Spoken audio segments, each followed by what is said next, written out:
Karena setiap individu kan pasti membawa karakteristik masing-masing ya.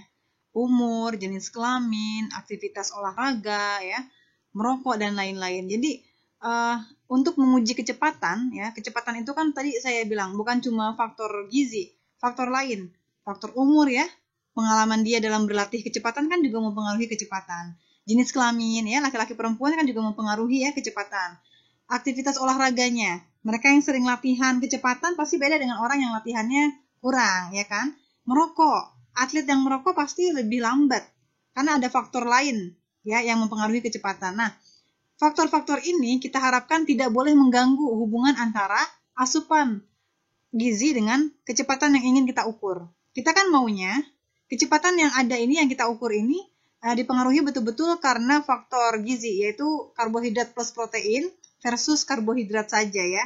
Kita tidak mau kecepatan itu dipengaruhi oleh faktor lain seperti merokok, latihannya, jenis kelaminnya, dan umurnya.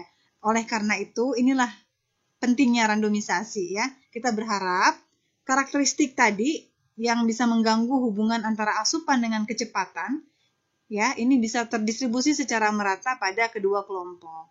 Di sini ada perempuan, di sini ada perempuan. Di sini ada laki-laki, di sini ada laki-laki. Di sini ada yang merokok, di sini juga harus ada yang merokok. Di sini ada yang latihan, di sini juga ada yang latihan ya. Jadi supaya terdistribusi merata. Kita harapkan pengaruh kecepatan hanya betul-betul dipengaruhi oleh karbohidrat plus protein dan karbohidrat saja.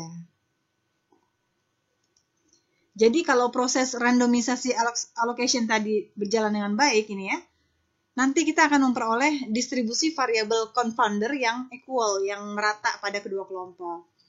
Jadi kita harapkan dari 100 orang yang mendapatkan asupan karbohidrat dan protein ya, atau kelompok intervensi, ada orang yang tua, ada orang laki-lakinya, ada orang olahraganya baik, dan ada yang merokok. Pada mereka yang hanya mendapatkan asupan karbohidrat saja juga ada orang tua, ada laki-laki, olahraganya baik, dan juga orang yang merokok. Jadi persentasenya walaupun tidak sama persis, tapi paling tidak mirip-mirip. Ini yang kita harapkan, ya. Jadi komposisi karakteristik antara kedua kelompok, yaitu intervensi dan kelompok kontrol, ini sama. Ini adalah variabel yang bisa diukur seperti umur, jenis kelamin, aktivitas fisik, olahraga, kemudian merokok. Ini kan sesuatu yang bisa diukur ya.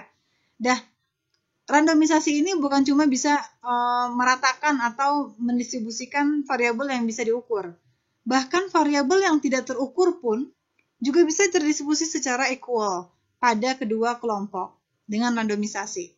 Ya, apa saja sih faktor yang tidak dapat terukur? Misalnya seperti mood, yang kemudian masalah perasaan, niat untuk melakukan tes kecepatan, kemudian masalah lain-lain lah, seperti masalah mental, ya kan, dan lain-lain. Pokoknya masalah psikologis yang sulit diukur. Nah, itu juga bisa kita lakukan pengacakan ya antara kedua kelompok dengan melakukan randomisasi. Ya.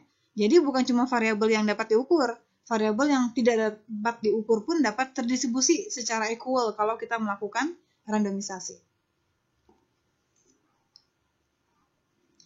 Jika distribusi frekuensi yang variabel confounder tadi terdistribusi secara equal atau merata pada kedua kelompok, maka kelebihannya tadi kita tidak perlu melakukan kontrol terhadap variabel confounder pada fase analisis. Ya, jadi analisis data nanti kalau kamu belajar mandat atau belajar statistik ya, kalau kita tidak melakukan randomisasi, maka banyak variabel confounder atau variabel pengganggu yang mengganggu outcome kita. Kita ingin meneliti kecepatan, dipengaruhi oleh faktor penelitian yang ingin kita ambil adalah asupan karbohidrat protein versus karbohidrat saja. Tapi kita tidak melakukan randomisasi. Artinya banyak variabel luar yang mengganggu hubungan antara asupan dengan kecepatan tadi, ya kan? Karena kecepatan lari itu kan dipengaruhi juga oleh merokok, kemudian jenis kelamin, persen lemak ya, gitu. Nah, kalau kita tidak melakukan randomisasi, maka variabel-variabel lain tadi akan mengganggu. Kita tidak bisa menentukan kalau variabel asupan merupakan penyebab dari variabel kecepatan.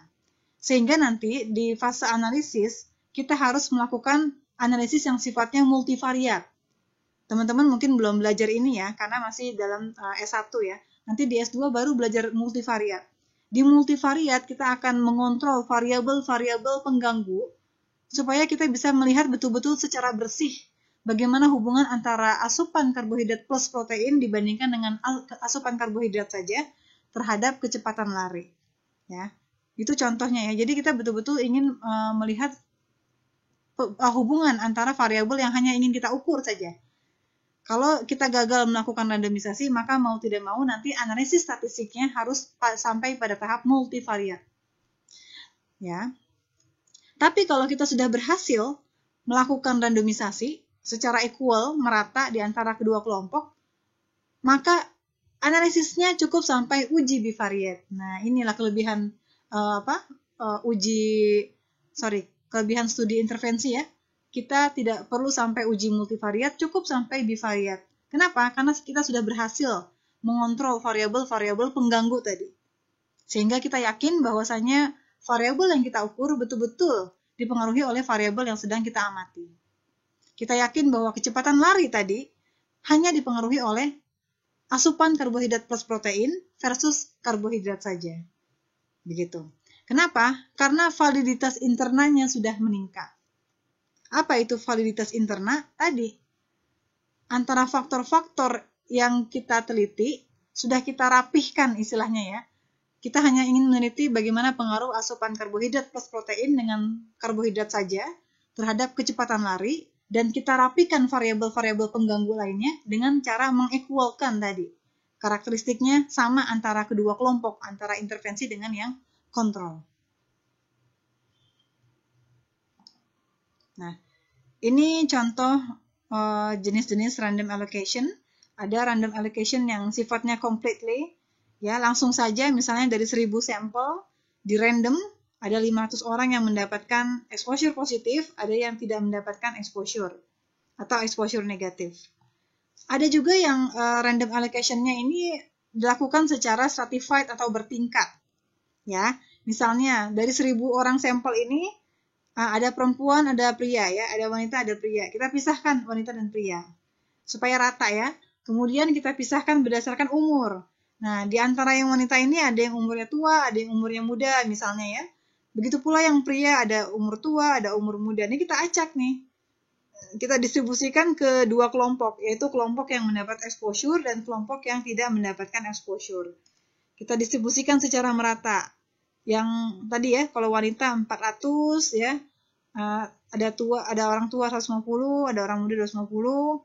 Dari pria ada 600 orang pria, ada yang orang tuanya 400, ada orang muda 200. Ya, ini didistribusikan saja secara merata di antara dua kelompok ya.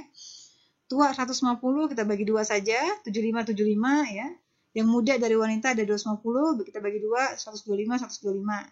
Begitu pula yang tua dari pria ada 400, kita bagi dua, 200. Yang orang muda dari pria ada 200, kita bagi dua, 100.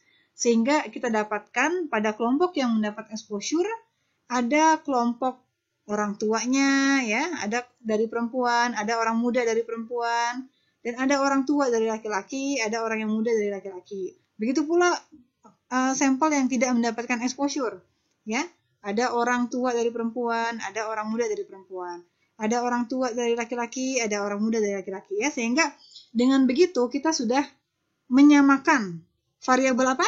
Variabel umur dan variabel jenis kelamin pada kedua kelompok. Ya, jadi kita harapkan sesuatu yang kita uji itu tidak terganggu oleh faktor seks dan faktor umur. Inilah cara kita mengontrol faktor-faktor tadi. Sehingga kita yakin bahwa kecepatan lari betul-betul dipengaruhi oleh asupan gizi yang hendak kita teliti saja. Nanti yang lain juga bisa kita kelompokkan, ya. Jadi kalau variabel yang bisa diukur, kalau bisa diukur dulu, kemudian kita random berdasarkan ini ya, secara stratified seperti ini bisa. Oke, tadi berdasarkan randomisasi atau tidak ya, ada jenis eksperimental yang sifatnya true eksperimental dan quasi eksperimental. Kalau dibedakan berdasarkan kelompok pembanding gitu ya, maka dibagi dua. Ada yang disebut within group design, ada yang disebut sebagai between group design.